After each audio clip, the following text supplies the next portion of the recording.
Welcome to Kenton's videos. Enjoy the video. In this video, I will explain how to make white sauce egg. First, gather all your ingredients and equipment. Having everything ready before you start makes the process much smoother. You'll need fresh eggs, milk, butter, and flour. Make sure your butter and eggs are at room temperature, as this helps them combine more easily into a smooth sauce. Also, have your whisk and saucepan ready to go. Now, let's create the foundation of our white sauce, the roux. Begin by melting 2 tablespoons of butter in your saucepan over medium heat. Once melted, whisk in 2 tablespoons of all-purpose flour.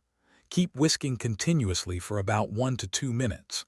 This cooks out the raw flour taste and helps the mixture turn a lovely golden color, which is essential for a flavorful sauce. With your roux ready, it's time to add the milk and achieve that creamy consistency.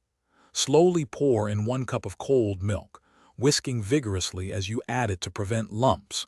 Keep whisking constantly over medium heat until the sauce thickens to your desired consistency.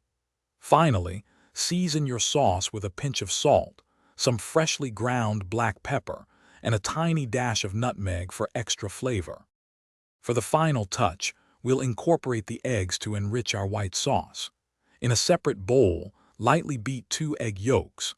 Slowly drizzle a small amount of the hot white sauce into the egg yolks while whisking constantly. This is called tempering. Then, gently stir the tempered egg yolks back into the main saucepan.